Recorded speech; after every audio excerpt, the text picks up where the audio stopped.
Okay, let's go ahead and get started. Let's call to order. For a roll call, I believe we're all here except for Dawn. So I think Do you want me to read it? Yep. Okay. Whitney Roberts, Present.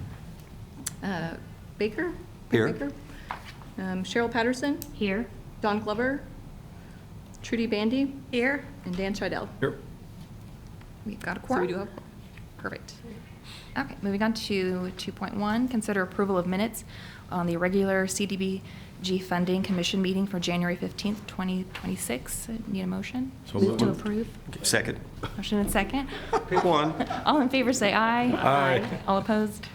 Motion passes. Here we are. Unity. I love it. On to 3.1, conduct a public hearing to receive oral presentations for the organizations that have submitted applications for the FY26 Community Development Block Grant Funding for Public Services, Housing, Public Facilities, and all other activity categories, and to provide opportunity for public input. So we'll go ahead and start presentations. I believe if you have a PowerPoint presentation, it's 5 minutes, and if you do not have a PowerPoint presentation, you're allotted 3 minutes. So I guess we'll just go ahead and get started. First on the list is for Booker T. Washington. More than welcome to come on up. Right, we did. Yeah, good afternoon. My name is Clifford Porter. I'm the Executive Director for the Booker T. Washington Community Center. And this is Don Jacks. He is our CDBG guy that handles our applications. I just kind of go over it with him. So he's going to do our presentation for you guys tonight. Okay, Don Jacks, I'm Vice President on the board. How many here have taken a tour of Booker T. Washington Community Center besides Dan? How long has it been? Been a few years? A few years visitation. Today, I wanted to do something a little different. We're going to give you the presentation quickly, but I thought if a picture's worth 1,000 words, I'll bring you a video. So first thing, we're going to have 2 applications, one for facility, one for services. The facility application that you'll consider, we've got an elevator that goes from the main floor to the 2nd floor, and it needs repair or replacement. And I think the news is going to be a little better than replacement. I think we've been having bids done. So we're hopeful, and that means that we can stay within what our asking parameters are. So the first thing, this should give you a little tour. Now, you can see the external portion of our historic building. You can see the good condition of the grounds and the building itself. Obviously, there's more that can be done through time, but the strength and security of the building have all been addressed, and we're working mostly on just the internal issues. So I'll take you through the front door in a second, but throughout the year, our executive director, we've done things from whether it's roof repair from hail damage to all things we've had to do with insurance. The building's in great shape. Internally, we have talked to you over the last 5 years and done most things indoors. Last year, we did do the parking lot outside, and we'll show you that.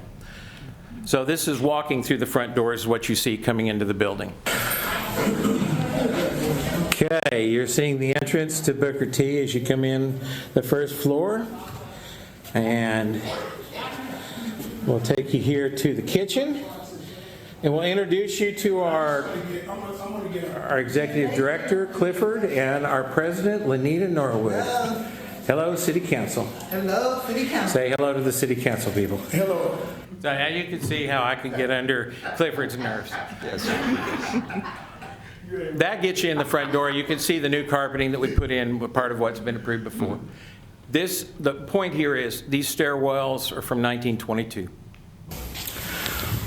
Here's an example of the stairwells at Booker T. Washington Community Center and why we need an elevator to get to the 2nd floor. You can see here's the 1st floor looking out the building. We have ramps in other parts of the building. Then we can continue down to the basement. Okay, so I'll now walk you back past the kitchen and take you to the elevator. Now I'm going to take you down the hallway from the gym, and we'll go here to the front entrance of Booker T. And there's the entrance. You can see here the new carpet. This is the elevator shaft that's out of order. The style of elevator is no longer made, and therefore it cannot be serviced. It's locked, you can't get in, but we're basically talking about the ability to take people from the first floor without using these stairwells and getting them up to the second floor. Now, since even as recent as today, we've had people in the building to look at the elevator. It's a 2004 model. It is possible for repair as opposed to just retrofit or replacement. And that's going to be positive. We've had 6 different vendors that Clifford's been communicating with.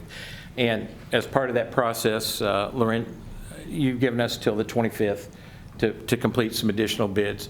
What we're finding is the news is better than what we put a month or several weeks ago where we thought the only option was replacement. It's the only comment I want to make to that. So there's the upstairs rooms in the historic classrooms, and these things have been fairly active right now. As long as we don't have somebody with ADA restriction, we can get them up in there to for utilization. But for a lot of seniors, that upstairs is off limits. For services, the other part of the application that we've got, we're going to ask on behalf of the youth programs, but know that it really doesn't matter. We've got 30 seniors every day having lunch there, plus 100 meals sent out of the building through Wheatheart Nutrition. We have about 150 kids a week in there for basketball programs. Plus, we've got the Head Start kids coming over when they use the gym. It's one classroom a day typically coming over, which means the building's open from 8 till whenever. Again, as we come along, you can see one of the entrance doors to the basement level. And as I come around the corner here, you get a full view of work that the city helped do to bring the driveway so Jackson up Civil did to the parking lot in cement. We've done the parking lot in cement with some CDBG funds. And that parking lot continues into Carver, where EPS also did some cement work. And that means that people who come to Booker T to do their senior program look at how safe and smooth the walk is to the rear door for the entrance. We were able to do that with $38,000 you approved last year or prior year. And Jackson Civil did that at a fairly reduced rate. They did the same for the city. They did the same for EPS. But you took that whole building complex, which we operate a 20,000 square foot building on a $60,000 budget a year, including our executive director. So you can see, one, how efficiently we run, but two, how much we've stretched dollars. So we'll walk you in the door. As you make an approach to the entrance, this is what people see when they come in. This is how the building's been set up for the Wheatheart Nutrition. This is where the meals are served, where the fellowship occurs, and where all the seniors are greeted each day. And where also 100 additional meals are sent out by vehicle to individual homes. Okay, we'll get you upstairs and now show you the basketball programs. 8 teams run the week at least. There you go. These are the basketball programs that are going on every night here at Booker T. Miss. If you get the ball, it's B-Y or B-girl now. Bring get the ball up the court instantly. Let's go. Good.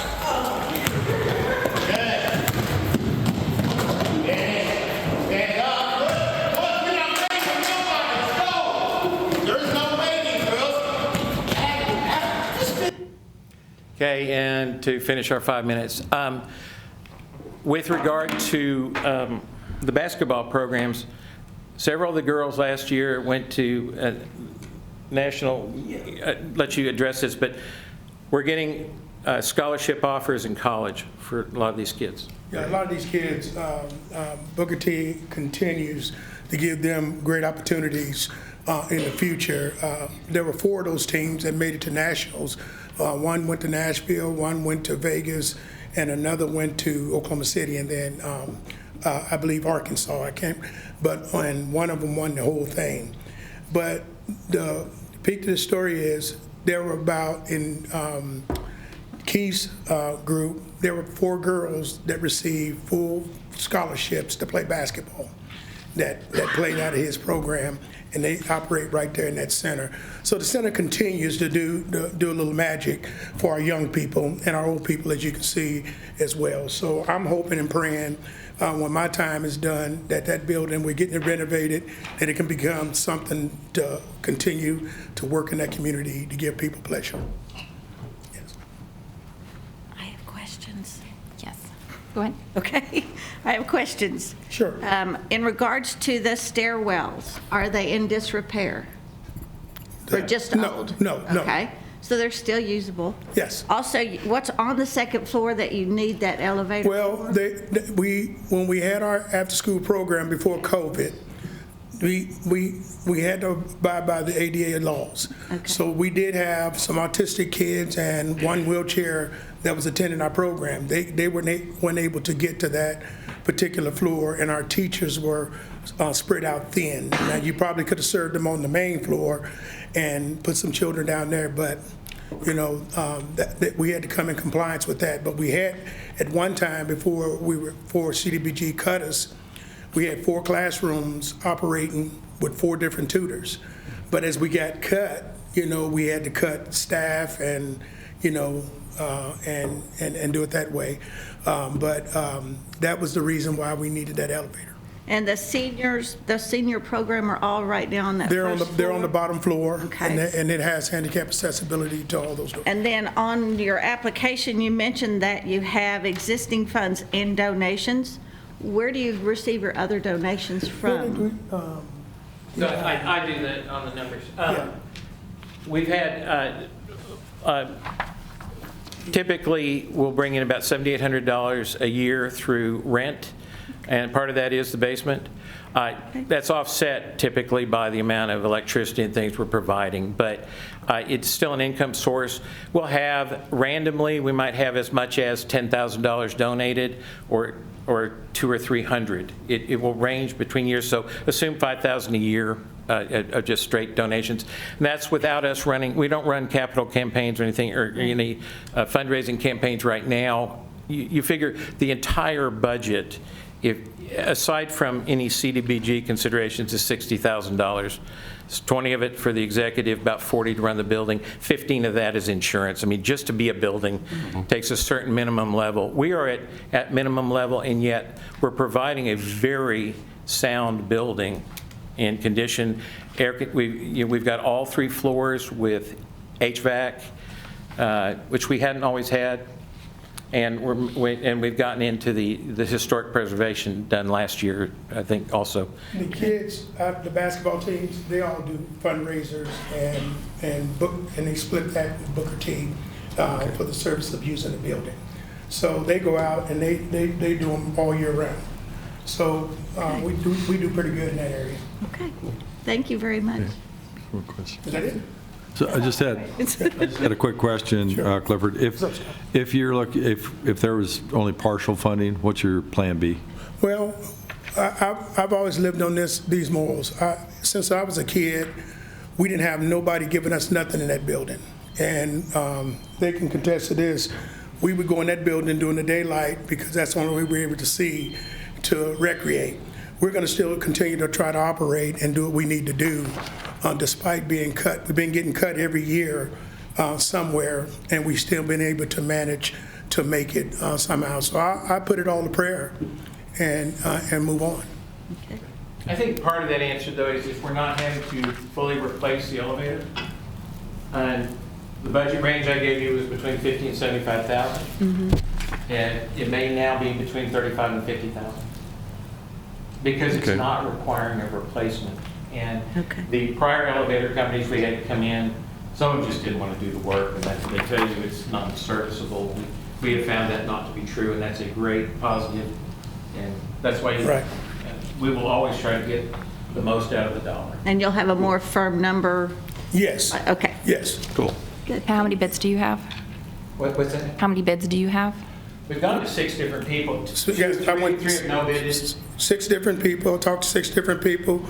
Only 2 has agreed to come and look at the elevator. Had one today, Elevator. and I got one set up for Wednesday. So, Okay. Minus the executive director, is everybody else volunteer? yes. Okay. Yes. Yes. Well, and just a quick observation, because the last time I went was on a United Way visitation a number of years ago, and you can tell the upkeep's dramatic, how much it's improved over the last few years. So the money's been well invested. Looks good. Any more It's a questions? gift. We have to steward it. Perfect. Any more questions? Okay, thank you, guys. Thank you very much. Next, we have Michelle White from Youth and Family Services. I'm going to add, if you need additional 3 minutes just to make it fair, we'll allot 3 more minutes to a presentation, just that we're giving everybody equal amount of time.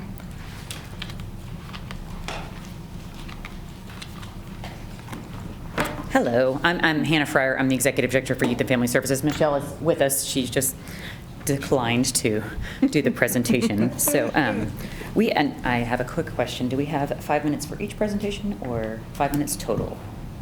I'll make it work either way. Just wanted to make sure I do it correctly. I'm going to say total, Okay. but we can add that 3 minutes, so you get 8 minutes. I'll take all the minutes you'll give me, but I promise not to take too many. Okay, so we have 2 projects that we're proposing to CDBG. I'm going to get it right, I promise. To CDBG this year for what is going to be a new facility for us. We are incredibly excited to have had the opportunity to purchase what was formerly known as the Boy Scout building. We are currently, stuffed in the building that we have and have many people sharing offices. And so we've been looking at ways to find the opportunity to expand, knowing that we would like to be able to provide the services that we're providing, make things more accessible, and find a way to best utilize the dollars that we are entrusted with to go towards services towards the community and less on as much facility as we possibly can. And so with that, our big challenge, especially with our, we're going to talk mostly today about our specialty treatment court programs. Our big challenge has been finding a safe and appropriate place to house those programs and to provide services to the adults who are participating. Right now, we expect, the expectations of a specialty court participant, they have to attend court hearings, counseling sessions, they have case management meetings, and drug testing, probation, all of those things are required, often multiple times a week, sometimes the same day. And for those of you who are familiar with our current location, we are located on Oxford Street across from the Elks building, kind of in a residential area, a bit of a ways from downtown. And so when our specialty court clients are required sometimes to be both at the courthouse and both at our facility on the same day, that can be really challenging, especially for those who are struggling with transportation issues. And although we are able to provide bus passes and do some of those variable options on a limited basis, oftentimes our clients are walking or arranging for rides. They're staying at our facility for hours, trying to wait for someone to pick them up. And when the opportunity came to purchase the Boy Scout building, that really solved a multitude of issues, including transportation. And we know, that when we have barriers to treatment and services, then oftentimes that leads to eventually, having issues with recidivism and having issues with, failure to be able to complete processes, which can result in sanctions or dismissal from the program. And so when we can remove those barriers, we kind of take the domino out of the pattern and help prevent there being other issues long term. And we also know that it's a significantly less expensive endeavor right now to renovate. We have the plans drawn for an additional building to have built on our current property, and we were looking at an estimate of anywhere from $4 to $6 million to build that building. And we're looking now at hopefully a total renovation cost of less than $1.5 million. I think we're going to be able to do it more affordably than that, but I want to make sure we have a comfortable cushion to make sure, since it is an older building, if we run into issues like we had last week, that we're able to provide the funds to complete that renovation. So, like I said, we really want to make sure that treatment participation has the fewest barriers possible so that our clients are able to be successful. Our solution, again, is that, I get ahead of myself a little because I want to make sure we're making our time frame, but it's a centralized treatment facility, and it's 2 blocks from the Garfield County Courthouse. It's very walkable, even in our delightful Oklahoma summers, which are upon us.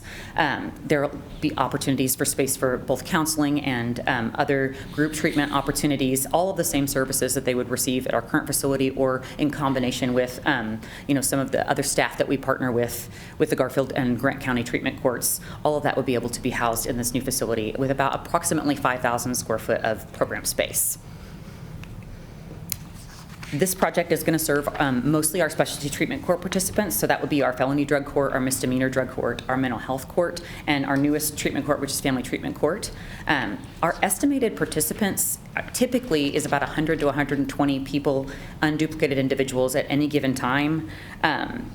We also believe that not only are, unduplicated service, people who are receiving services are impacted, but we really do believe that the treatment is positively impacting families. And just based, so, if we're using our, not knowing everybody's individual information, basing on, Garfield County's current family size is 2.95. So we estimate really that the true impact could be much closer to, 295 to about 354 people who are impacted if we just talk about, our treatment participants. And we know that at minimum, at least 80% of those qualify at low to moderate income households. Our total acquisition cost for the project was $254,123. Again, a whole lot less than $4 to $6 million, so that was super exciting for us. We're requesting $228,711 from CDBG and with an organizational match of $24,412 on our part. We've already invested $50,000 in cash to purchase the building, and then we financed the remaining amount of that based on when we were trying to decide whether or not to use reserve cash for the purpose of purchasing the building or whether or not we wanted to use financing, we realized our return on investment was making more than the interest was going to cost on financing, and so we were able to decide that it made more sense to finance and use the income off those investments to help make the payment and help us to purchase an asset without really costing us any reserve funds. Important things to note: there's no staff costs, no operational costs, no debt service is requested for this. It is purely for the acquisition purpose reimbursement only. Our organizational capacity, we have about 45 staff members, give or take 2 or 3 at any given time. We were founded in 1974 as an emergency youth shelter, and we've grown tremendously since that time. We are CARF accredited, and we are state licensed through Oklahoma Department of Mental Health and Substance Abuse Services. We were actually certified through them with special distinction, and we earned a 3-year CARF certification last year, which is the highest award that they offer. So we're really proud of the services that we provide. At this time, we have about $360,000 in organizational reserves to help cover the costs of operating and renovating that building in the interim. And we, of course, are grateful and also proud of our successful project completion thus far, including documentation technology, playground installation, fire alarm replacement, and most recently an emergency generator for our youth shelter, which, again, huge, especially considering how exciting our weather can get around here. Community impact, we really do believe that this is going to have almost, I kind of think of it as a reverse domino effect. When we start to stabilize and build opportunities for our participants to be successful, we shore up their success. And so we believe it's going to improve access to the treatment services, reduce missed court requirements, increase treatment completion, which is huge, reduce recidivism. And we already know that specialty treatment courts have an incredible, wow, that's a lot of weird words, recidivism reduction rate. Oh, wow. I don't know how many times I can say that again, but I got it out once. And our facility is already ADA accessible, so that's a huge burden that is no longer, thank you, Boy Scouts, for investing in that. It's very centrally located, and it's ready for renovation. Here's just a quick map so that you can visualize. For me, sometimes that's a little bit more helpful. Again, much easier to walk than it is for our current facility, especially in drastic weather conditions, because our treatment court participants are required to participate. Unless Enid Public Schools is closed and our facility is closed, they need to be there and participate in services. And so this would be drastically easier for them to participate. And that is all that I have for that presentation, and I'm happy to launch into the next one, or would we like to do questions first? You want to do questions? Yeah, I just had a quick question for you, Hannah. Yes. Does that property include both buildings? It does. The parking lot? Yes. The lot to the north of the building? It does. So that whole lot north of the building is available? Yes, we have a tremendous amount of space, which we are thrilled about. Do you have plans for that north lot?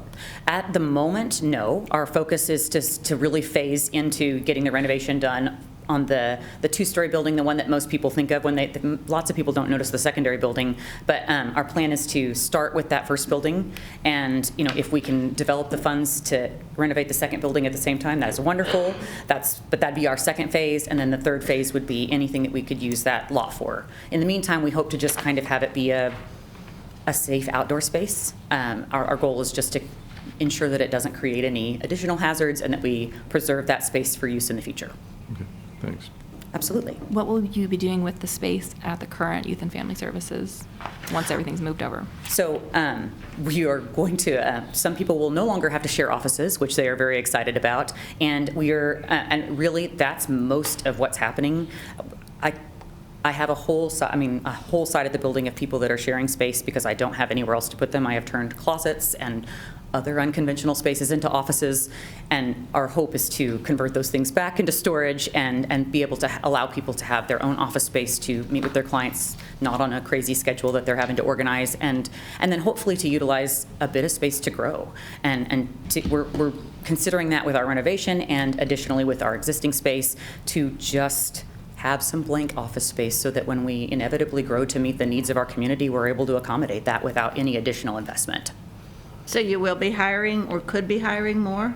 Our goal right now is to get this project done, but yes, we know that we are not currently meeting demand. I mean, we are doing the best that we can to service the programs that we can with the staff that we have based on our funding, but we absolutely have a tremendous amount of opportunity to serve more people in our community. We just have to have the space and the funds to do so. And that's one reason why this would be an incredible opportunity for us is, any of the funding that we can recoup, we can then reinvest in services. Do you serve just Garfield County, or is there an area? Depends on the program, but for our specialty treatment, for the purpose of this, our specialty treatment court programs serve Garfield and Grant County.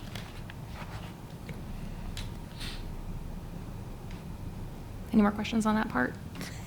Hang on. Nope, you're good. I'm looking at one more tab. I think she's answered everything I had. I can talk all day about it. I love it. So, right now, you don't have any kind of furniture or anything like that inside the building where you're being able to use it or not?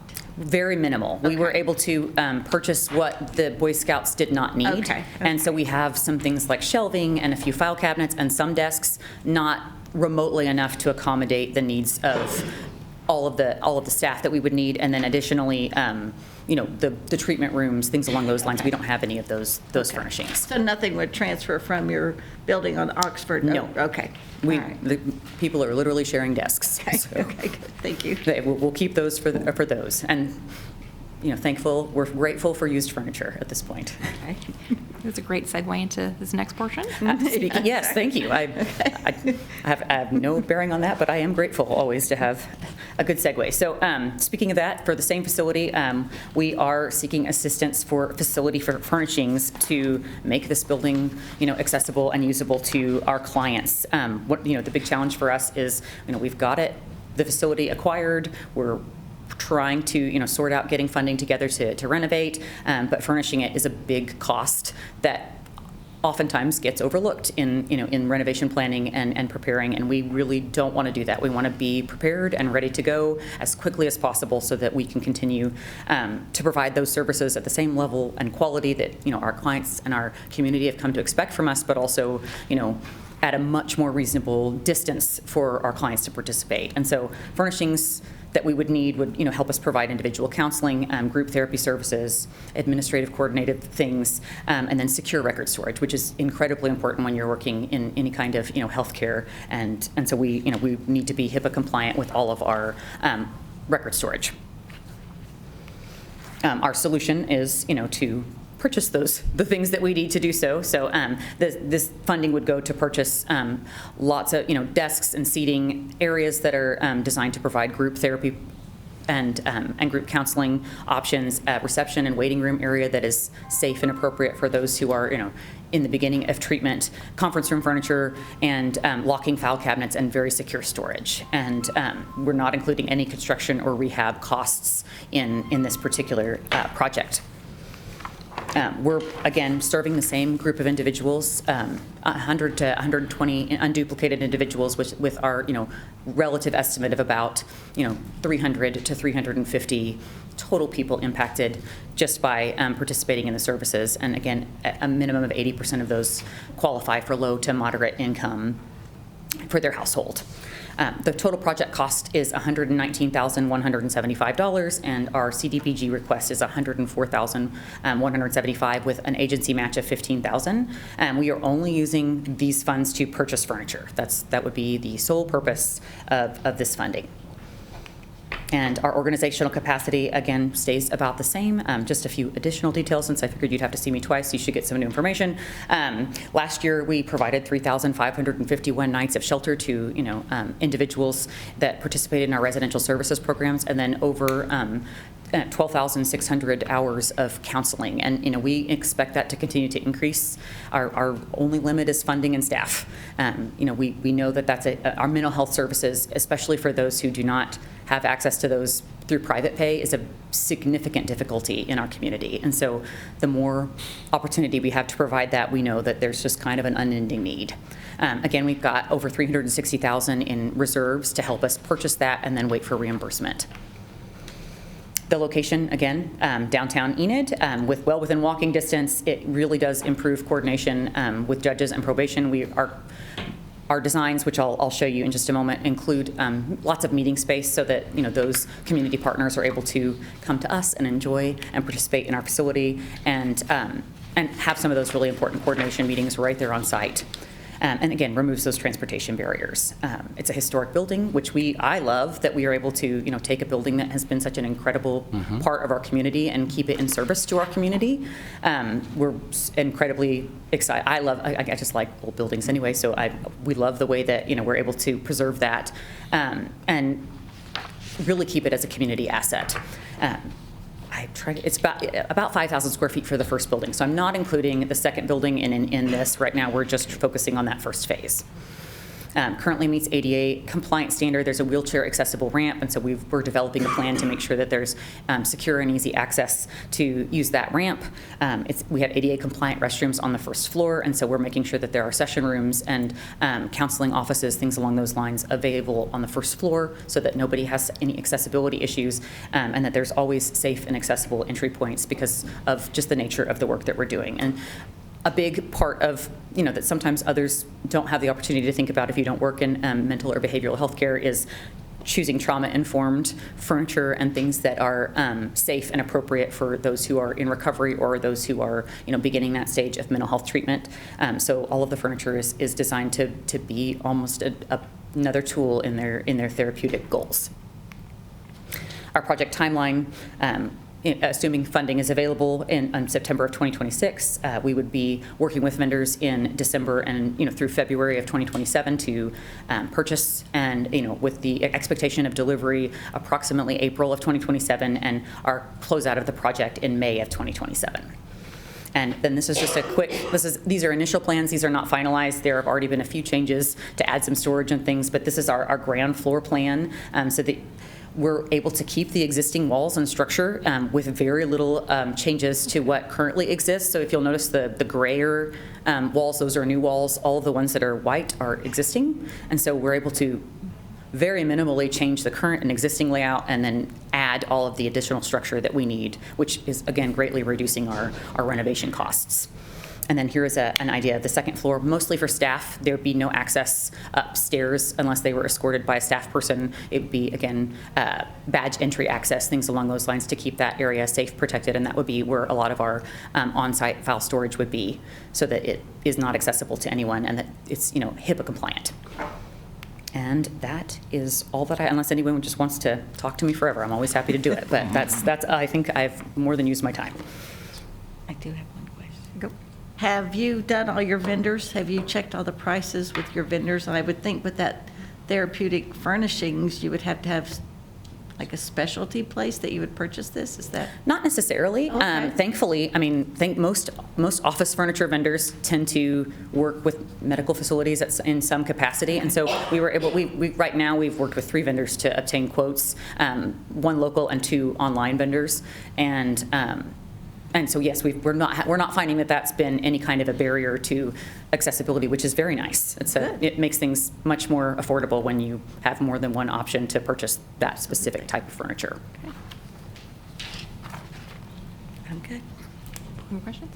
Okay, thank you. Thank you. Thanks, Hannah. Thank you, Hannah. Next, we have Sherry Zell from CDSA. Who is it? I'm sorry. CDSA. Hello, I'm Sherry Zell, Executive Director at CDSA, and we have been providing emergency home repair program for low-income homeowners for 25 years at least. So we have a lot of experience in doing this and a lot of knowledge about what's needed in the community. Recently, we served a 72-year-old woman who's blind, and she had repeatedly fallen off her porch, injuring herself, so we installed railings, making it safe for her to exit her home. Then we had an applicant who hadn't been able to shower or do dishes in her home because her sewer line was collapsed, and she had some pipes under her home that had also burst. We made the repair, and she's living a normal life in her home. Another applicant had a stroke and other health issues that confined her to a wheelchair. When she had to leave her house, her caretaker had to come and first carry her out of the house and then go back and get the wheelchair and carry the wheelchair out of the house. And we installed a ramp, and so now she can easily go in and out of her house when she needs to for care or other things. Some years ago, we've been doing ramps for a long time, and some years ago we made the decision that we would start installing a metal ramp, and so we get them back and reuse them, and that's been working really well. So last year we received about $61,000. Right now we have about $11,000 left. We save some of that money through the winter because we make sure we don't spend all the money before the winter months because we have a lot of heater issues, and that can be a real life risk to elderly people particularly. So that's why we still have a little bit money left in there. I expect that'll go pretty fast. For that $61,000, we did 2 plumbing repairs, 2 heaters, repaired a water leak, did a sewer repair, did 3 roof repairs, 4 ramps, hot water heater, and still have that balance. Last year, we received, the year before, 24-25, we received $85,000, and of course, that's 100% expended. All of the people we were served for those funds were under 80% of the median income as required. 29% were under 30% of median income. So these are very low-income people who own their homes. Many times the people we are serving are elderly people who've owned their home a long time and just don't have the funds. They're on Social Security. A very common amount of income is like $700 a month. So they have a hard time maintaining that home even though they own it. So these repairs that we can do, keep them in their home and actually preserve some of the affordable housing that is so lacking in our community too. It's a very, very important program. So we're hoping that you'll fund it again. And we leverage these funds in many, many, many ways. Ellen Smith is here with me tonight. Ellen is our she's our housing manager, is her title, and she is responsible for the day-to-day operation of this program. So Ellen is the person who meets all the people face-to-face and tries to address their needs.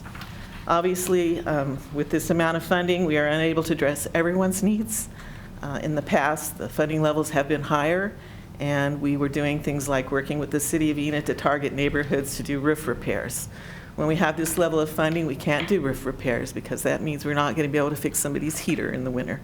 So we've been doing, we have many, many applications for people who want major repairs or replacements of their roofs. And they're not happy with us when we don't do that. But we're just not able to with this level of funding. I think Ellen does an incredible job of trying to address the things that are true emergencies that really are a threat to the life, health, or safety of the people we serve. So I'd be happy to answer any questions. I have a question for Lorinda. The houses that they're helping, are they within our zone? Because I know we have a zone, or are we okay with, because CDSA is in our zone? So the national objective can be met on different levels, and their program is met by the low mod client. Okay. So it's based on the income of the individual. And most of the homes are in low Yeah. to moderate income And we areas. only serve people with this program. We have other programs, but with this program, we only serve people who live in the Enid city limits. Okay, thank you. Any other questions? I might have honored the time limit. I think you did. Thank you. So I hope you'll forgive me as we go to another meeting. Yeah, 2 extra stars. Thank you so much. Next, we have Rachel from For Our Kids. Sure. For Our Kids, sorry. Okay. I'm quiet. Wendy, you gotta yell. Use my diaphragm. Oh. Hi, good afternoon. Good afternoon. So I'm back again, like many of us. I always like to first highlight our mission, mainly because maybe somebody's forgotten exactly what we do. So there's 3 parts to our mission. We serve individuals and children with developmental disabilities. So we do that through our vocational programs that provide them with jobs. We do it through educational outreach. So we provide teacher grants every year and help with the IEP process and different things like that in the schools. And then we also give opportunities for social and recreational adventures for children and adults with developmental disabilities. So our mini golf is one of our vocational programs that we also have open to the community here in Enid. The building itself was built in 1981. You've heard this spiel from last year, but For Our Kids purchased it in 2007, and the outdoor part of mini golf was renovated with the capital campaign in 2017. However, the structure itself was not addressed at all. So it is a little dilapidated. Thankful to you guys for providing funds for us last year. Sorry, it made a funny noise. I thought it was me. Providing funds for us last year. So we received like $51,000 and some change, and that is going to address the whole north side of the building, which is the worst part of the building right now.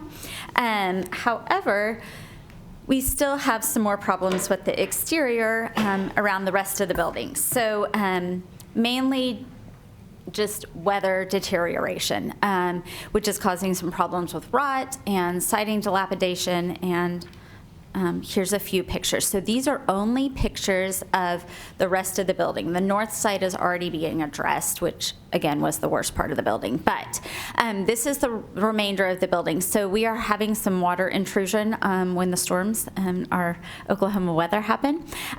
We also have rot around all the window framing, and the bottom of the building.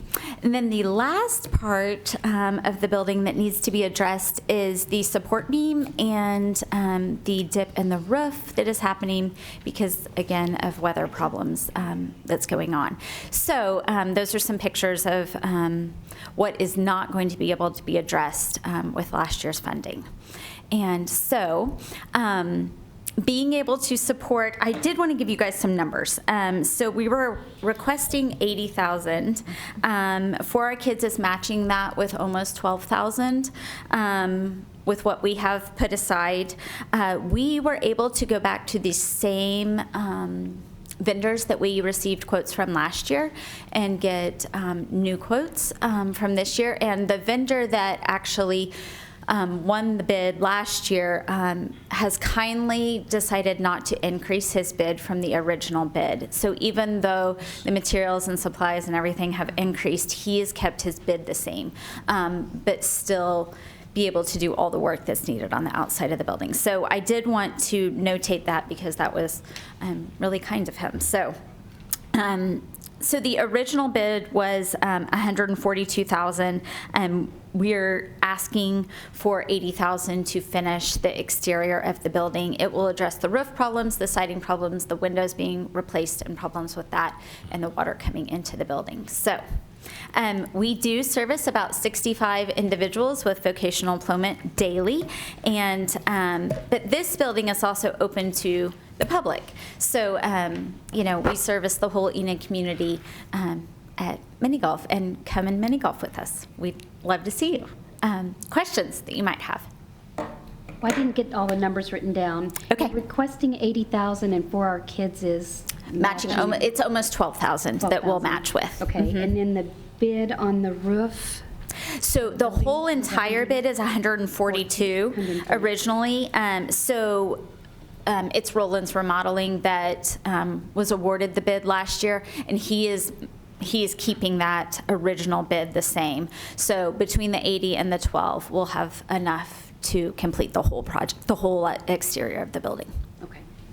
Well, in terms of the need for repairing the building, I guess that's really between the miniature golf and then your second-story gift shop. Those are pretty important revenue streams together, aren't they? Right, they are important revenue streams for us. So actually, second story is our second highest revenue stream for our kids. So luckily, we have that.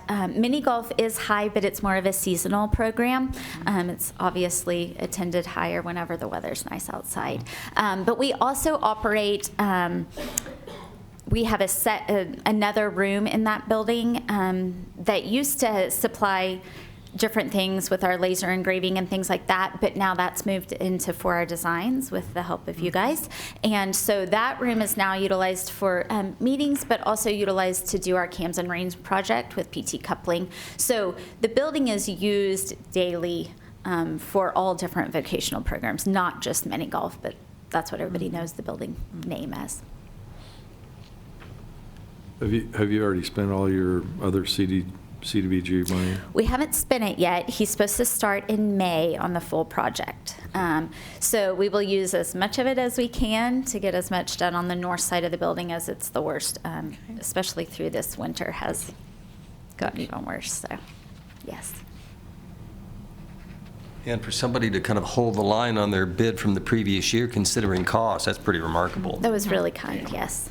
Yes. Rachel, I do want to commend you on your fundraising. You all do a great job of reaching out to the community, and I see a lot of you out there, so good job on that. Thank you very much. We appreciate that. So it's probably just wear and tear. I doubt she'd have insurance covered.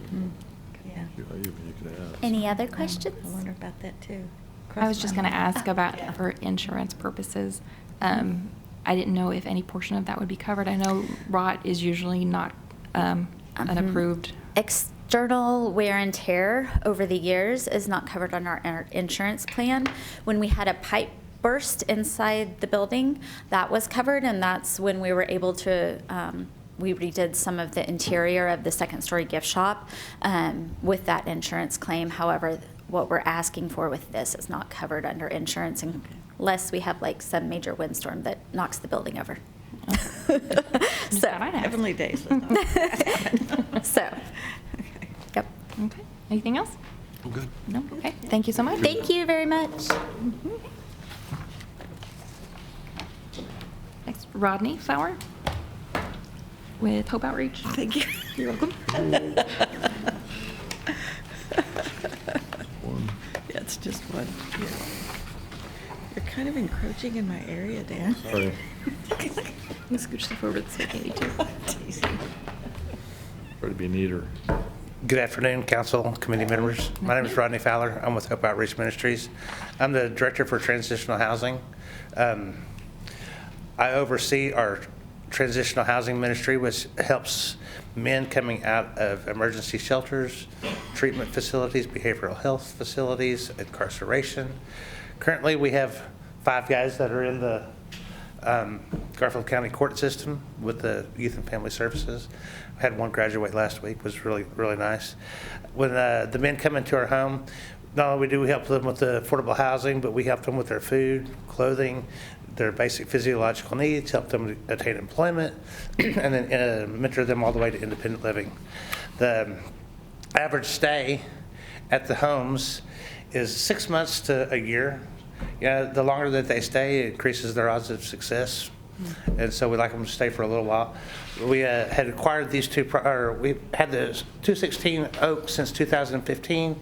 We acquired the 724 West Broadway property in 2023 with CDBG CV funds. And so we've, since acquiring the second home, that's doubled our occupancy.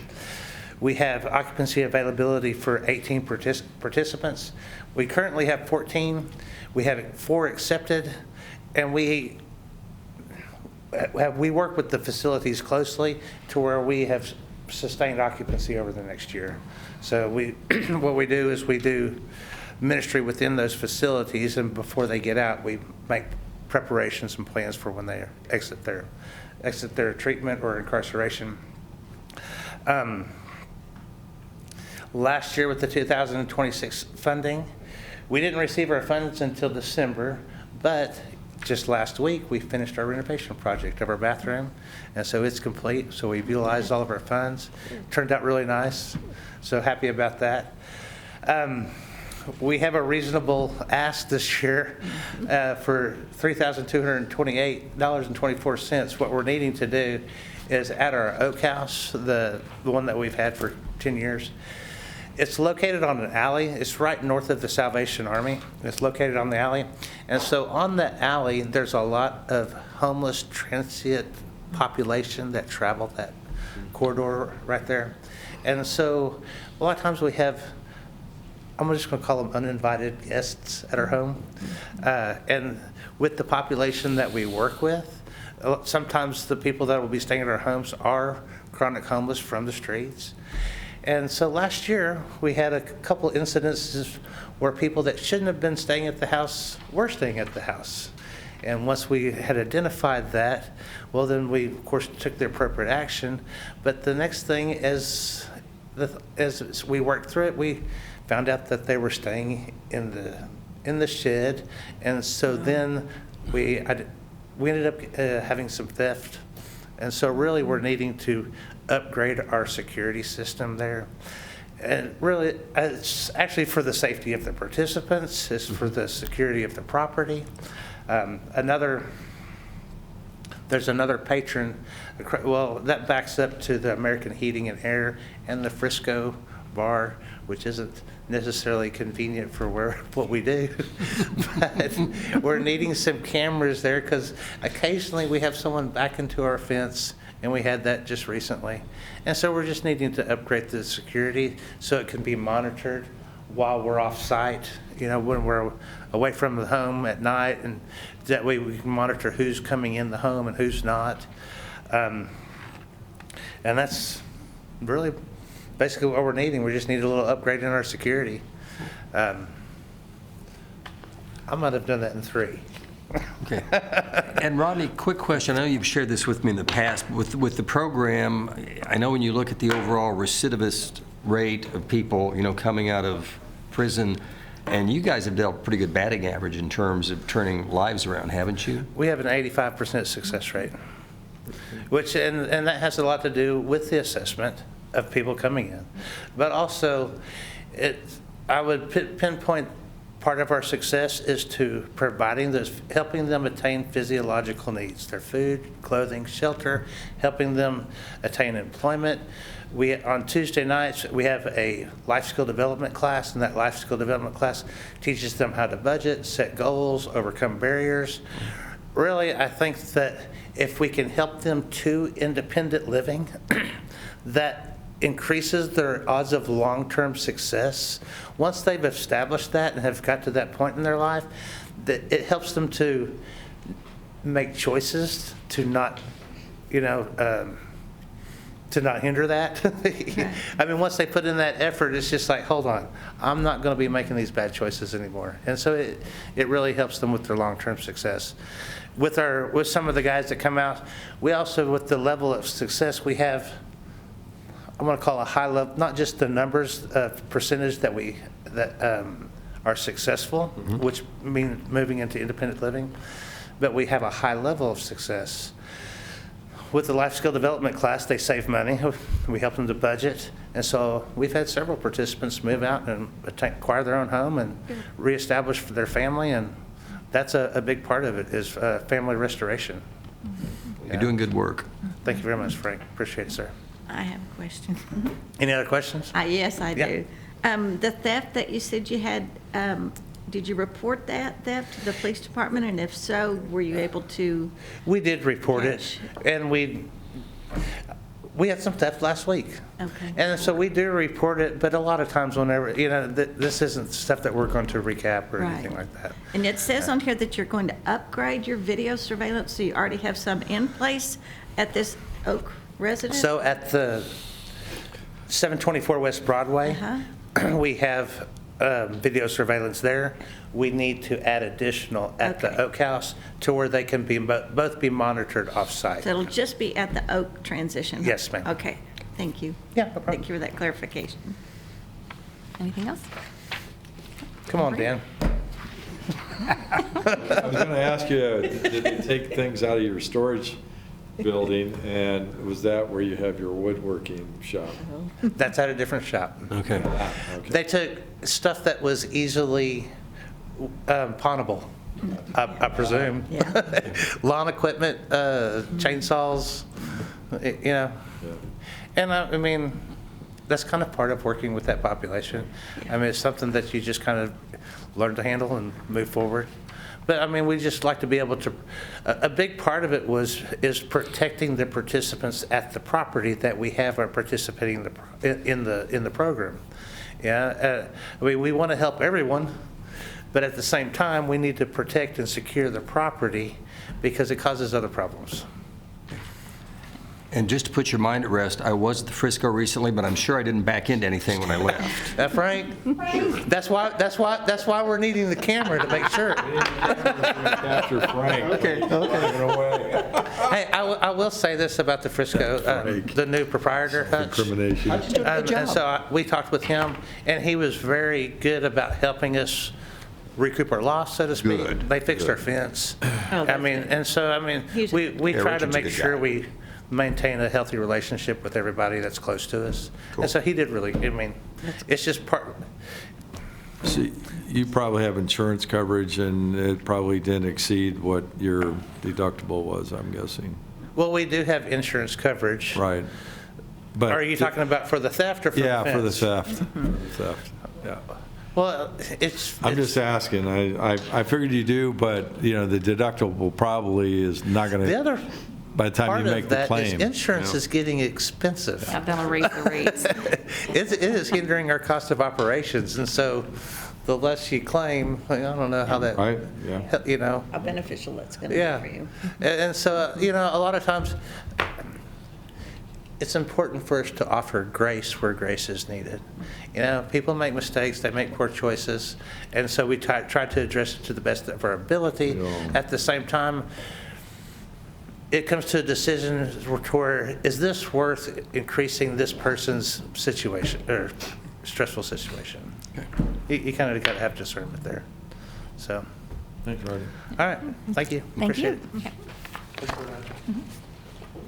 Next page, on to Bailey Izell for Hedges Beach. Bailey. Do you want the microphone? You can stay in your seat. No, I'm good. Okay. Just as long as it doesn't like dang. On your behalf, let me first say ouch. Yeah. Yeah, MRI scheduled for Monday at 7 a.m. Hang in there. But Zoom just called me while I was here, so I'm hoping to step out and maybe there's a cancellation tomorrow. So, all right. Good afternoon. Thank you for the opportunity to speak with you today. My name is Bailey Izell, and I serve as the Executive Director for Hedges Speech and Hearing. Hedges exists for one simple but incredibly important reason. Communication can change lives. When a child can clearly say their first words, to when a student succeeds in school because they can express themselves, or when a senior can hear their grandchildren again, those moments happen because speech and hearing services are available in our community. For more than 50 years, Hedges has served Northwest Oklahoma. Each year, we serve patients across the entire lifespan. This includes newborns who fail their initial hearing screenings at the hospital and require additional diagnostic testing, to young children who need speech therapy to overcome developmental delays, to school-age students who receive therapy through contracts to our local school districts, and adults and seniors who are experiencing hearing loss. In 2025 alone, Hedges conducted more than 1,450 hearing evaluations. That's one audiologist seeing all of those appointments, and over 1,150 school hearing screenings. So in addition to in the clinic, she goes out and serves the schools. Typically, it's kindergarten through 4th grade, they get their hearing screened. In our clinic, patients have received more than 2,400 speech therapy sessions, and through our school partnerships, we helped over 230 school-aged children who require speech services in the school. It's also important to recognize the economic impact that many of our families face. Approximately 63% of Hedges patients are considered low income.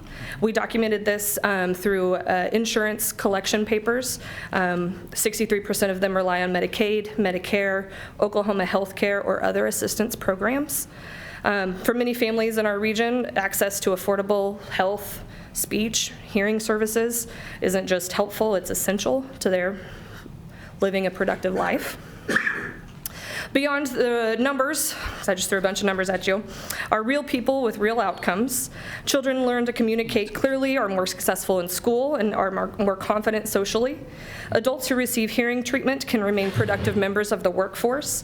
And seniors who address hearing loss are less likely to experience social isolation and cognitive decline. One of our recent successes is a young girl who began receiving speech therapy at age 5. At the time of her initial evaluation, her speech and language skills were comparable to those of a child between 0 and 2.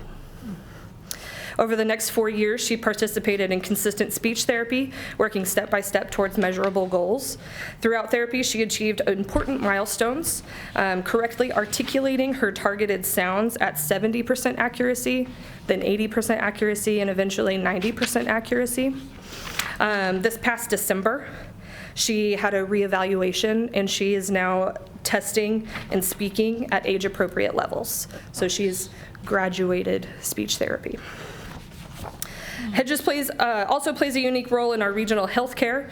We employ the only provider in Northwest Oklahoma who's qualified to refer cochlear implant surgeries and provide ongoing care for those devices and programming.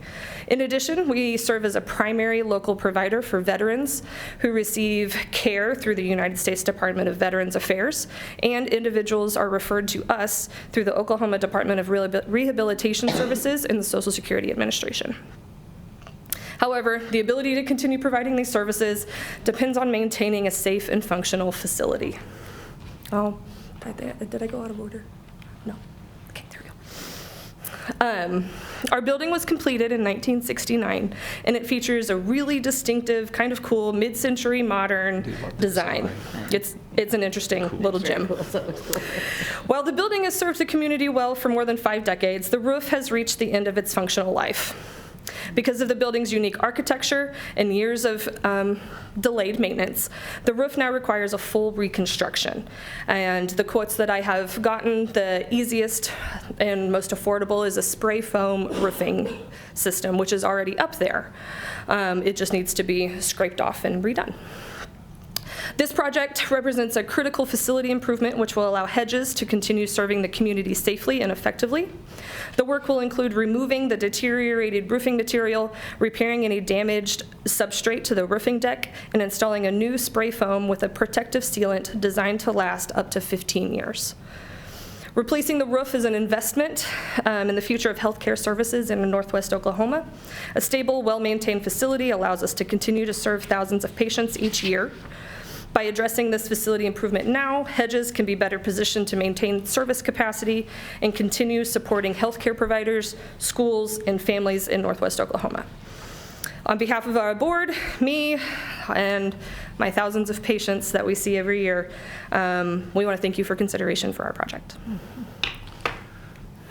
Yes. Well, quick question. I mean, obviously, being familiar with Hedges and your predecessor, yes, this is something, there's really no place else to go, because I know patchwork, they kept it in shape to a certain extent, and now it's just got to be done. So there's only one, I want to say, licensed and certified spray foam provider, spray foam Okay. roofing provider in Oklahoma. He's based out of Oklahoma City.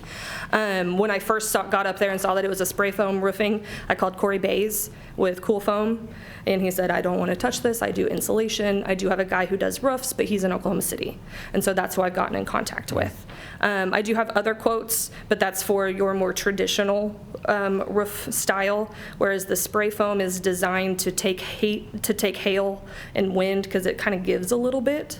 As long as that sealant, which is guaranteed for 15 years, as long as that sealant is maintained, we shouldn't have any shingles that are blown off or limbs that brush the shingles off or anything like that, because it's a little bit of a foam. We just got to keep that UV sealant up to date every 15 years. Will you miss the water running down the walls after a heavy rain if this comes to pass? You mean the snow in January where I had I know. to set Bless my your timer to go dump the buckets? I know. Just makes the workday interesting. It does. It does. So, and I need a new roof. On your application, it says that you don't have any other community organizations that are helping you with this project? Correct. Is that correct? Have you reached out to any others to help financially? Not community organizations. I have been doing a small capital campaign myself, going and asking some relatively well-known donors in the area if they would mind fronting some of this cost. Okay. I think you see in my application that I'm asked, like, my project is $80,000, but I have $10,000 secured already, and so I'm asking for $70,000. Right. So it's me, and I'm going out to local people in the community, not necessarily organizations. On your normal salary or your normal income, does it all come from insurance? Because you mentioned all those sources. Insurance, private pay. We are a United Way partner agency, so that is some of our income. And we are able to rent. We have different office spaces available, and we are able to rent. Currently, we're renting to a company called North Care, and they do some home health services. So if I can get the roof to stop leaking, then maybe I can get some more renters. This is new to me and new to this board, I think. Is this in our zone? It's right there at that line. Is it in our map that we can help them? I looked at it, I believe it is. Okay, I wasn't quite sure. I think it's right on the line. But it's also dependent upon the service area. Okay, good. Yeah, I'm not necessarily in your neighborhood. I'm on the south side of the street instead of the north side of the street. I know, it's just the crazy. However, 63% of my patients are considered Right. low income. Okay, perfect. Yeah. Okay, good to know. I tried to check that box for you. Thank you. I'm new to the board, so have you requested or has your organization requested CDBG funds before? Not in the last 10 years. Okay. Been a long time. Yeah, if they're new to us. New, off and running. Any more questions? Good. Thank you so much. Thanks. Billy. Thank you. I'm going to go call Zoom. Good luck. Thanks. Good luck. Careful. Got Stacy for West Side Ministries. Say that right. Good afternoon. My name is Stacy Norwood. I'm the Executive Director of Westside Ministries. I'm at 3510 Chickadee Lane. Today I want to present who Westside Ministries is and where we've been in the last year. Since we came before you last year, it was quite an adventure. So we're a homeowner-occupied rehabilitation center. So they have to live in their home and to be part of the program. So it was established in 2011. We're a 501c3 nonprofit organization established to develop and build and renovate housing in the city of Enid.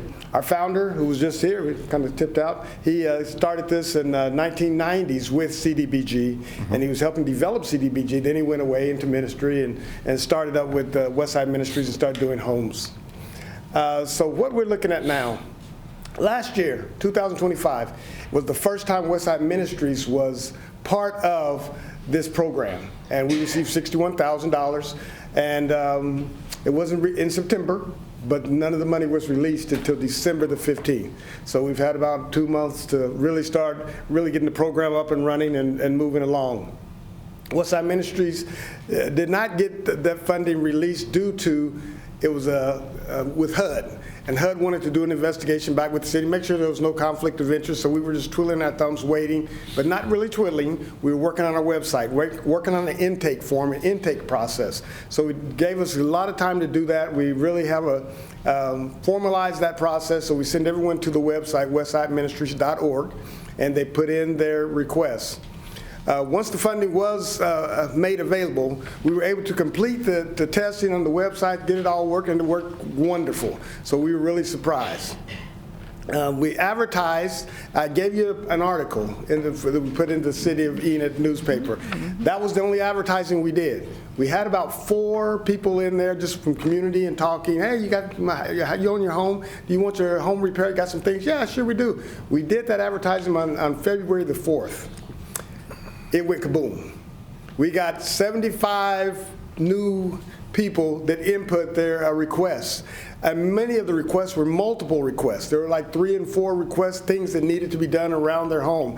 This one here is about the only water pressure that this person had at their home. And for years, I'm like, whoa, how did you live with that? Wow. And I don't have the follow-up pictures, but that is one that we have completed, and I'll get those added in. But the water works great, and she hugs me. She's an 84-year-old lady. She hugs me every time. Oh, I'm so happy to see you. Thank you, thank you, thank you. So really what that does for us, it gives us a gratification of what we're doing. I was really surprised and really was, I didn't know the need was there. And when we got into it and we found the need, it made me go, wow, this is sad. People have been living in these conditions for such a long time. So out of that 75 new people, we had 180 requests. So multiple requests that came out of that. And we had to prioritize those requests. We got $61,000.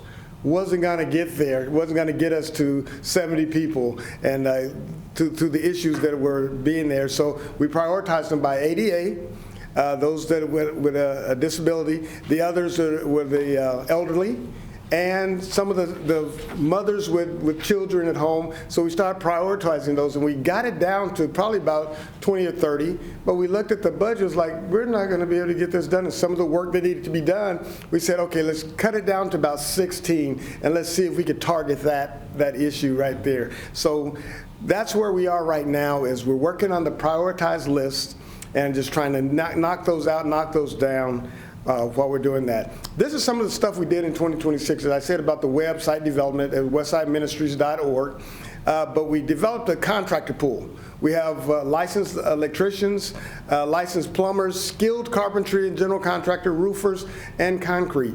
We're excited about next year and the funds that are available because we're able to pool some of the list of people that need roofing repairs. Roofing repairs are over $10,000 a roof, and we did 3 roofs, all the money's almost gone. So what we're going to do, our plan is for next year, is to come in and to go through that process and pool some roofs together and get those contractors and ask them, hey, how much can we, if we give you 3 roofs, how many can you get done, and what's the discount we can get on the roof? So using some discounting strategy to get as much work as possible. So again, this is where they go, westsideministries.org/service, and it gives them a little bit of information. They click on submit a request. It gathers all the information that HUD requires of us to get from them so that they are low to moderate income, who all lives in the house, and all that kind of general information. What's the plan? Complete the 2026 requests. We have over 40, some of those left, of people that we need to get completed. So that's where we're moving down the road. We're going to develop a strategy for funding and for advertising and funding the 2027 requests. Review the prioritized list of 2026 again, and then over 60 there's 60 more currently pending, waiting from 2026 that we haven't prioritized. So we prioritized, the 75 down, got it down to about 14 to 16. We did a couple of them that totally completed after working through the process and working with Lorinda, and it really does work great. We're going to advertise more but I'm scared to advertise. The little advertising that we did made it just blew up. Serious. On the 5th, I was like, what is going on here? On the 6th, I was like, oh my goodness, how do we turn it off? We can't handle anymore because we knew we couldn't get all the work done. So there's pending. We emailed everyone that's in there, told them, we've got your request, we're going to prioritize, and we're letting them know that we're still looking at what you have, and as we can, we're going to try to get to all those people. If all the money does not get used up here in the next month, we're planning to be finished with all the funds that we have by April. So if there's still a few dollars left over, we're going to get everyone that we can with the little money that's left over that we can go through and continue to work on it. And we'll start establishing the contractors for repairs and what things they're doing. But we've really had a good time to really help us create the relationship with those contractors and what we expect of them. So in summary, this has been an amazing opportunity for WSM. I'm serious. It almost brought me to tears, just some of the way people are living and some of the problems that they're having with their plumbing, their electricity. One lady, if the microwave was on, she couldn't plug anything else in. Toaster and microwave, no, poof, blows the circuit. So I was like, goodness gracious, that's where I got my finger up there at that circuit box. The guy just came in, replaced the circuit, and did some other changes, and it blew out a couple of circuits in the homes, and where the plugs are, they're black. I was like, this is a fire hazard, and it's just sad. Seriously, it's sad, but it brings out the compassion. And when we can get things done, and the lady that had the water problems and the sewage in the back and her home was smelling like the smell of that, it was amazing. And so we're excited, we're fired up about getting the work done. We want everyone to live in a home which they are comfortable and proud of in the city of Enid. And we can do that by helping them get there, but there are a lot of problems. I'm so glad that we didn't advertise anymore because we would be drowning. The need is so great. You guys would be really concerned with as big as the need is, and that's where we are. So that's who we are, and we're excited about what's moving forward. We're ready to get our sleeves rolled up, and like I said, the problem is much, much bigger than we are. So thank you. Yeah. Stacy, I just have a quick question. In your application says you're looking at funding through other grant requests. So what is your plan for diversifying your revenue streams for the organization? Oh yeah, future. We got some different things going on. We're actually doing some home development and building homes, but that's just a different channel. Does that be revenue that comes in to help fund that would be revenue that comes in, but we're looking for grants and also to help us to fund this down so we can get to more of the people that need it. It really does. It's compassionate work.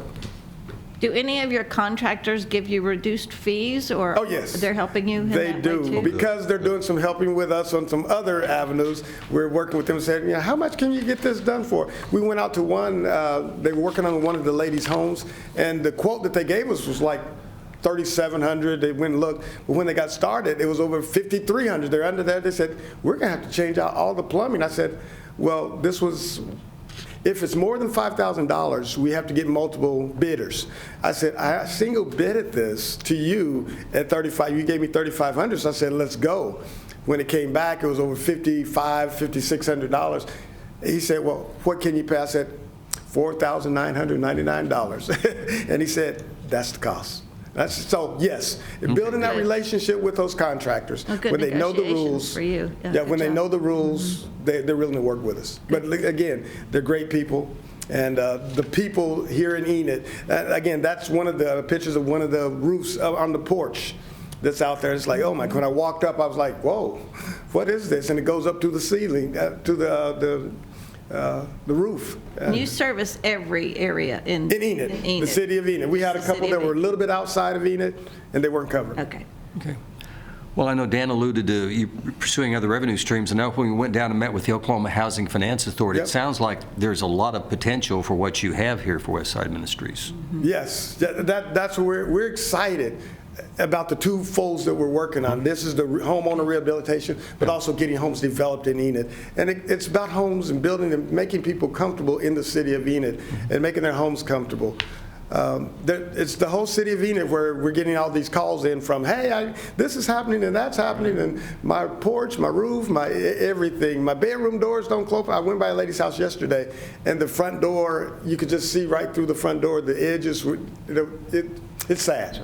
And it makes you really appreciative of what the gratitude that you receive when you do this type of work. So, Stacey, I know you run on a shoestring budget, but I was just wondering, in the financials, it says, describe the person responsible for fiscal management.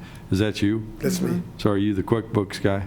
I got a QuickBooks. She's over here by me. Oh, she does the QuickBooks, okay. Right, we're actually. She handles the accounting and stuff. Exactly, but what we're looking at is we've got another, as I told you, another venture going on, and we're going to take it all to QuickBooks and have an accounting firm to actually run that information for us. So it's like, no, this is going to grow too big for just a shoestring that we're working under. Thank you. But yeah, it's work that needs to be done, and I appreciate you guys. What you guys do. Started this last year, correct? Last year. Well, I'm very proud of the work that you're doing. So good job. It's been a big thank you. undertaking, and you're doing well. I don't even have to receive that from you because I get it from the people that we serve. I'm just proud of you. I get it from the people we serve, and I really do appreciate the work that we can do. Thank you. But your help is really appreciated. Thanks, Dave. Thank you all. Thank you. Next, we have Hannah from Youth and Family Services, which that was her, yeah. Then we've got Caitlin from ESOS. And Rhonda. Okay.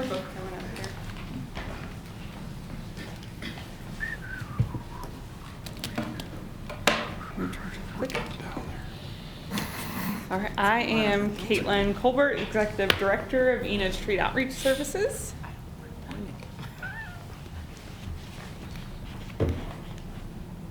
Here we go. Introduce yourself. I'm Rhonda Stevenson. I'm the COO of Enid Street Outreach. You going? You went too far. I can't make it go back. Excuse us while we learn how to use the clicker. Not supposed to be in charge of the clicker.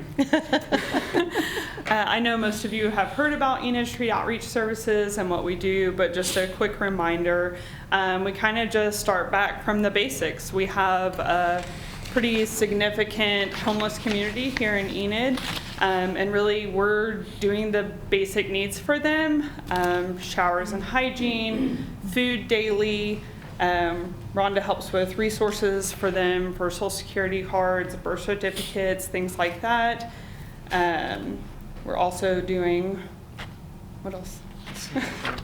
The SNAP program, that's one of the most important right now. So with the changes with SNAP and now coming Sooner Care, I just found out some of the individuals that we're working with and come to our resource center are needing to volunteer 20 hours a week to receive their SNAP benefits. So we have actually extended our hours now and have a volunteer coordinator, so that's some big improvements from last year when we saw you guys. But we do have several volunteers that are currently homeless that come in every single day that we're open, and they are working their 20 hours. And not only are they working, it's building their confidence and really helping our facility as well. I already lost the job of clicker. So it kind of just goes over another part of what we do. I know pretty much everyone in here has seen what we do, but clothing is another one, resources, group therapy. We also have some other groups that we kind of randomly do just when severe weather. If it's very cold, we may do art programs. Also, if it's very hot, we may have some daily things going on too. So last year, with your guys' help, we started the utility assistance and rental assistance program. We had kind of already been doing this a little bit, but with the little funds that we had. So with the money that we got last year, we started this, and immediately, as you already heard, the need is there. Yes, there's very little funds in Enid for these services, and it's kind of disheartening to see the families and situations that we have already seen with the applicants. And you can tell they're very serious when they're asking for this money because it is a lot of paperwork. We have to turn in a lot of paperwork, which means they're having to do a lot of work on their end as well, getting agreements for their leases, pay stubs, information about everybody in their household. So they're putting in the work to get the assistance as well. Do you want to talk about the application process? They come in, we do an application, we kind of interview them to see what their situation is right now, if they're working, how far behind they are on rent or utilities. With rent being so high in Enid, a lot of them are struggling. I mean, minimum wage, trying to pay $800 a month rent, it's almost impossible. So we're seeing, yesterday I saw a lady that's $3,100 behind. She's 4.5 months behind. Her husband is now disabled, has not been approved for Social Security, so they're trying to maintain their home so they don't lose it for them and their kids. But there's no way that the little amount I can pay will keep them in there. So it was hard to tell them no, but you know, we have helped several. We've already helped over, I think, 60 individuals with rent or utility assistance. We just want to keep people in their homes and not create more homelessness. Lord knows we don't need any more of that, and people are struggling as it is. So we do the interview. They're patient. They sit and wait on me. I usually have a whole room full of people waiting. We do the application. I give them a checklist of things they need to bring back to me, and most of them do bring it back rather quickly. So we're trying to serve as many as we can. But, you know, we didn't get our funding till late October. We only got 15,000 instead of the 24,000 we asked, so that's going to reduce how many we can help, but we're trying to help as many as we can. We had initially thought we would be at 100 when we applied last year, and that was with our request, which I believe was 24,000. And since we've already hit 60 with the some funds remaining right now, I'd say we're pretty much on track for what we had thought we would serve with the funds that we were given. And I believe we have about 4,000 left right now, give or take a little bit. And with that, I think we would be close to 80 at that point of individuals helped. That's good. Do you, Rhonda, do you have average per case? Do you have a dollar average per case, approximately? Rental is usually between $700 and $800. Utilities are about $200 to $300. Okay. Per family. And do you, as far as coordinating that with like Salvation Army is the other place and Catholic Charities, do you guys figure that you know, because if somebody comes to you and then they go to them, how do you just make sure that that's not, you know, being abused, the system? Well, thanks to you, we use Charity Tracker. Oh, okay. Yes, so everything is entered in Charity Read Tracker. that in here, If sorry. anybody walks into our door, it's entered in there. So we Okay. try to keep track of everything pretty closely. Gotcha. And so the application process, when you go through that, who usually does that? Rhonda, do you? I do You do that. the intake? I do the Okay. intake. I check Charity Tracker. If I've noticed that they've been to Salvation Army and Catholic Charities, I'll call them to see what exactly they did help them with, because we don't want to. Sure. We want to save those benefits so we can help as many And as we they're can. eligible once a year? Once a year. Yeah, that's, And how do they qualify? What's your qualification for help? They need to have a cutoff notice or a past due yeah, it's always on their usually a rent. cutoff notice, and then it's like too You know, late. and then we have the income guidelines that CDBG has, so we go by that. Okay. And we do also get with the landlord as well. Okay, good to know. Even if you did this 150 Enid citizens and we do 35,000, that averages out to like $233 per person, but yet you just said it's kind of like more like 1,000 is what these people might need. Would For that be rental, it correct? is. We're seeing a lot more utilities right now instead of Okay, rental. okay. We're trying to focus more on that because, Okay. you know, if we can keep Okay. some of the utilities on, that helps the kids. Do you have any outside fundraising? Do you have any other groups that help you with this at all? Not for this specific program. like I said, we were already doing it before with our own funds, so Right. we did have a little bit set aside, but we weren't able to keep up with that. We always have ongoing fundraising, and we have a lot of private donors as well. Okay. With the donations that you take in of clothing and things like that, do you do any retail reselling of that stuff, or is that just given away to clients? Everything is given away for free. Okay. We do not sell any of the donations. Okay. Well, once a year we do have, well, I guess twice a year. When things are out of season and or our entire building is full, then we do kind of do a little sale, but Okay. We just do a bag sale. it's a bag sale. Come get it.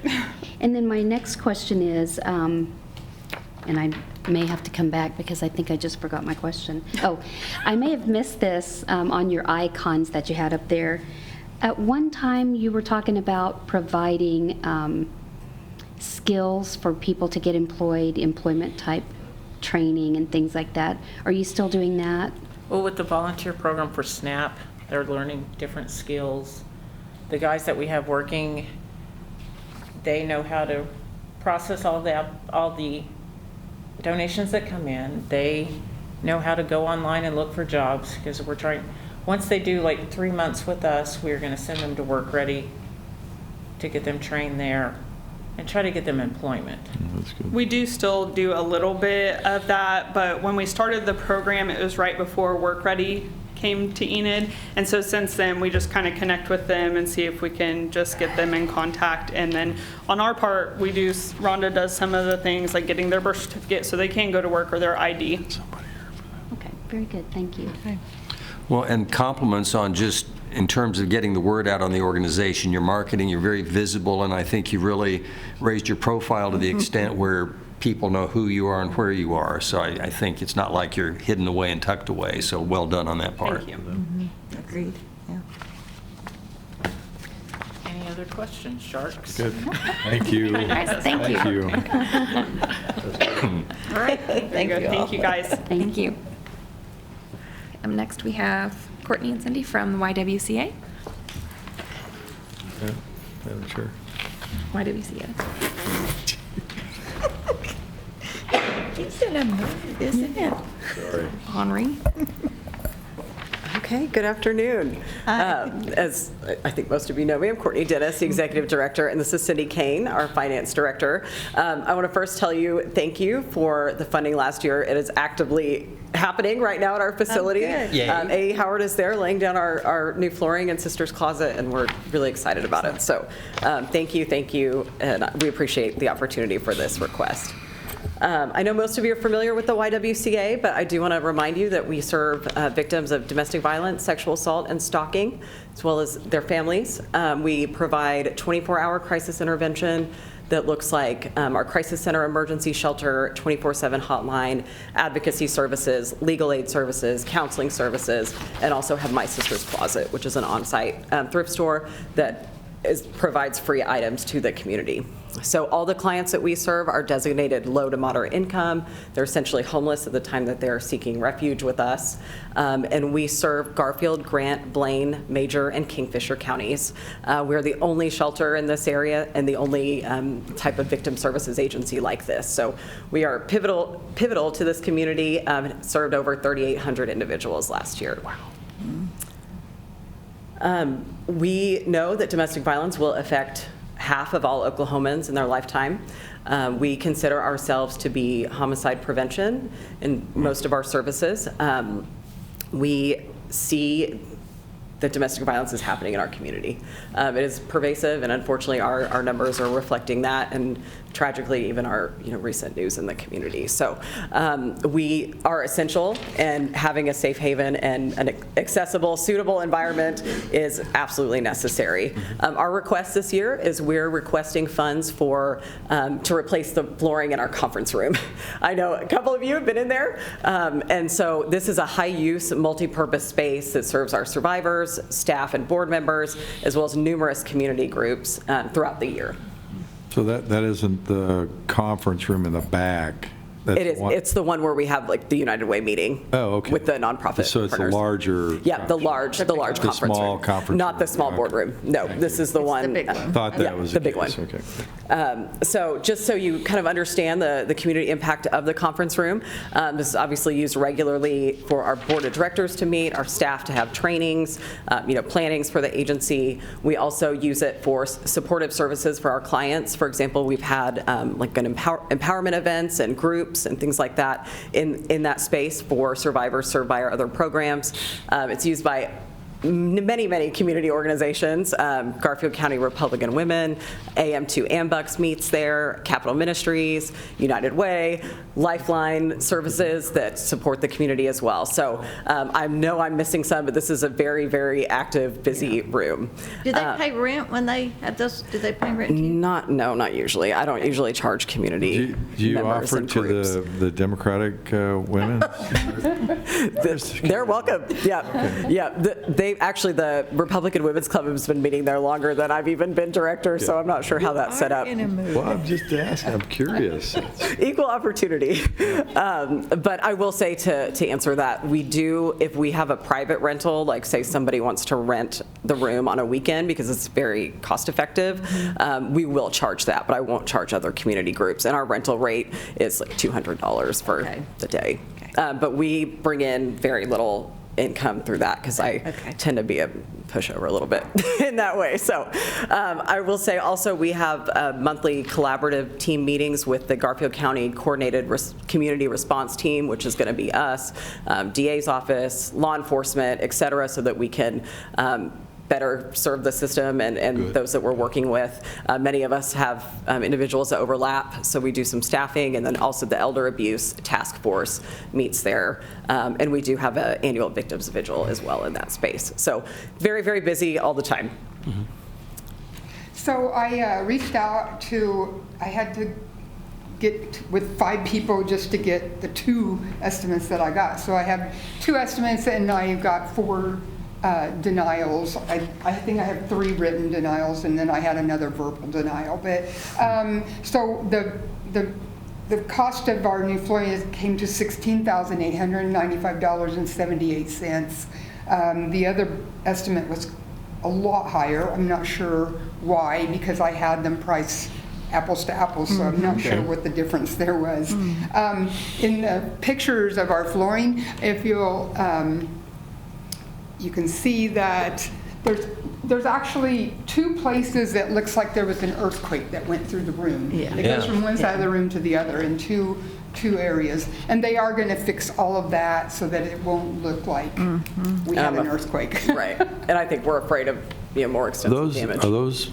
tiles, those are square tiles, right? They are. Not asbestos. They don't have asbestos in them, do they? Oh, okay. So they're not that old. They're not that old. So this flooring would have been put in when we renovated the building in early 2000s. Yeah, okay, it should be good. Asbestos.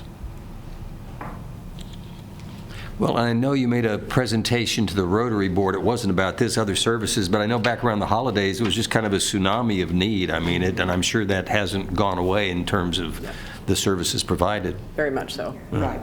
Well, might I suggest that you might ask some of these groups to pay rent, since they are the ones that are utilizing this flooring and wearing it out? I don't know, just as a, like, hey, we could use your help, just something, just a suggestion. Sure. I know y'all do. Particularly the Republican women, they're loaded. Right, I was going to say. I am so. No, I will say most of these groups will make donations to us outside of like a rental fee. And so that's kind of the unspoken. It's a nice community room. Yes. that get utilized by a lot of community groups. Right. I appreciate that. Yep, absolutely. Yeah, So. the Republican women do make donations, various donations throughout the year, and individuals in the association. Do they give you used furs or anything like that? Hey, we do. We get all kinds of things. You never know when you need one, Frank. I don't know. What is going on? Frank, here are due diligence here. I'm sorry, Courtney. No, you're so good. Thank you so much. Do you guys have any other questions? Any questions?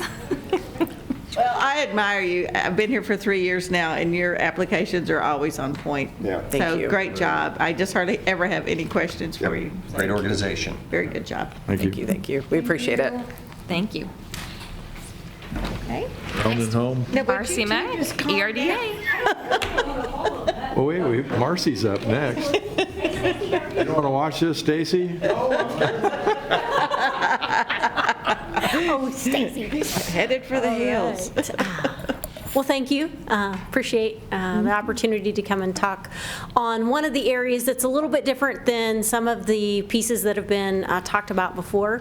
For those of you who don't know me, I am Marcy Mack, Executive Director for Enid Regional Development Alliance.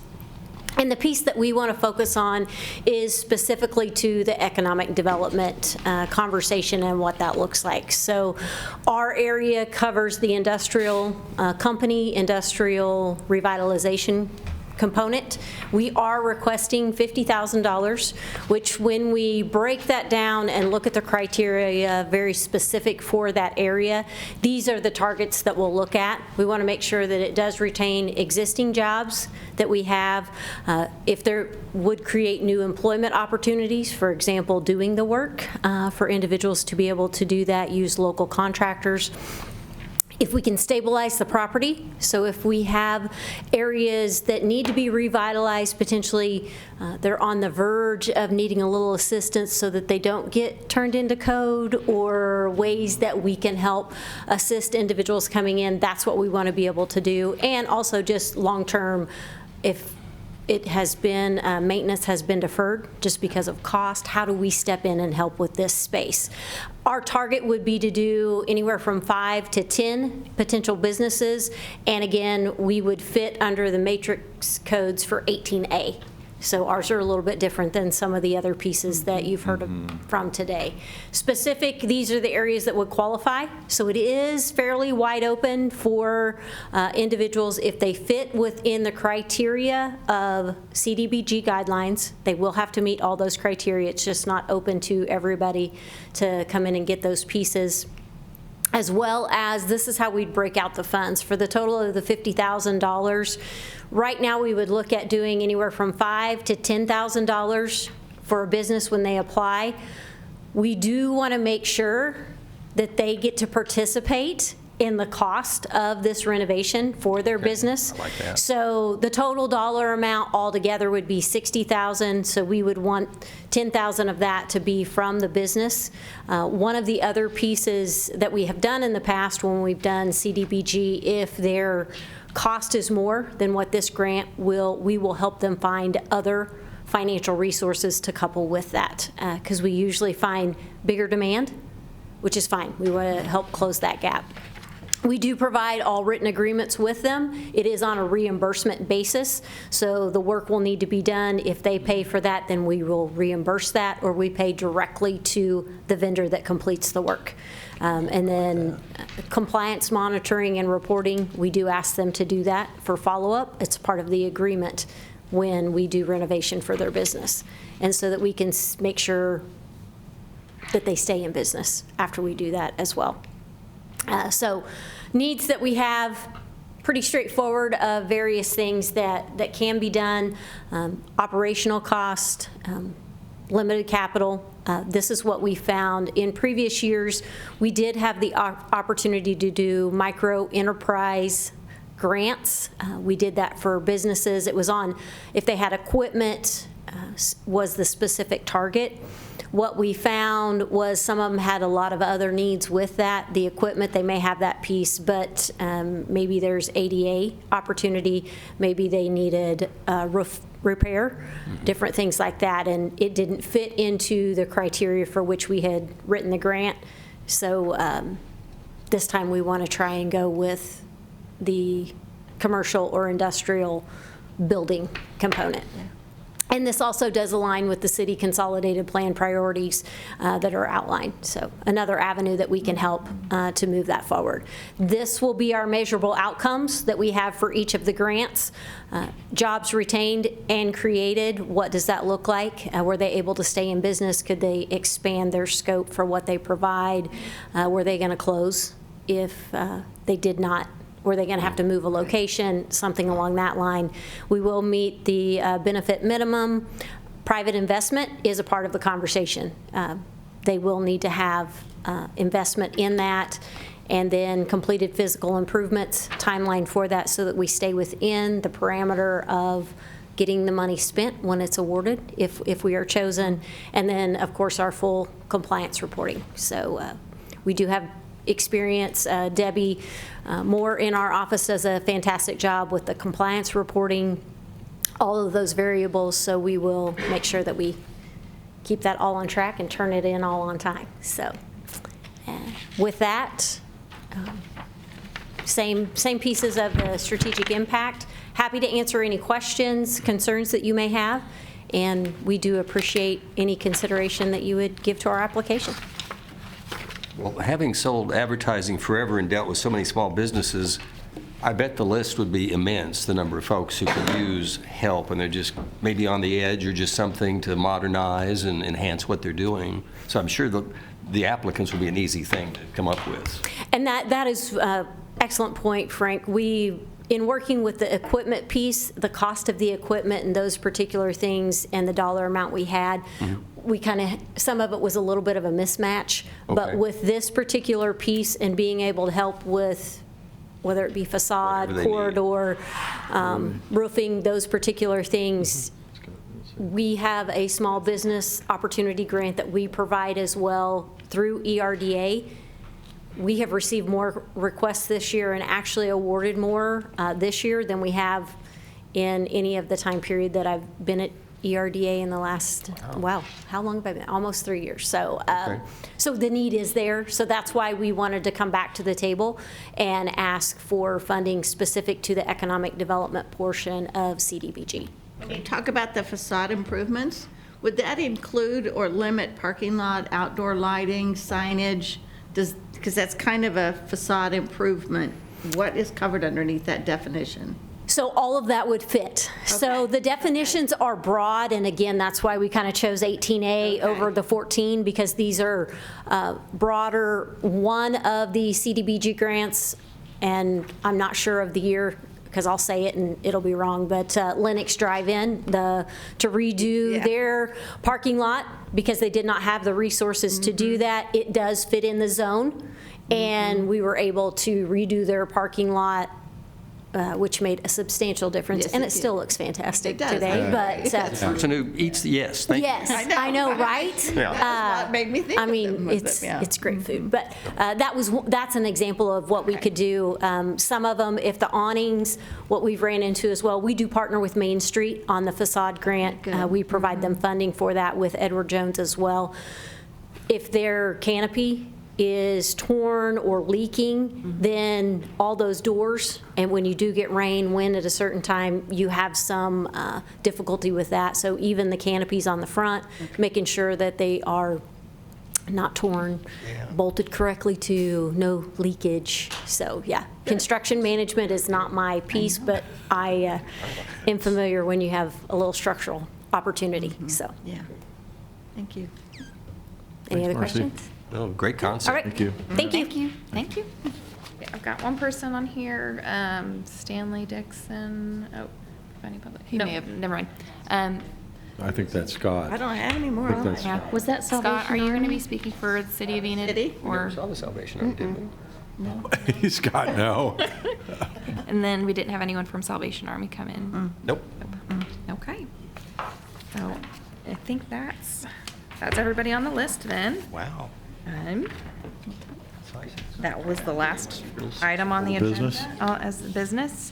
I guess I will look for a motion to adjourn. So moved. Second. All in favor, say aye. Aye. All opposed? Motion passes. We're adjourned. I want to stay. Thank you, guys. I want to stay, but you stay longer.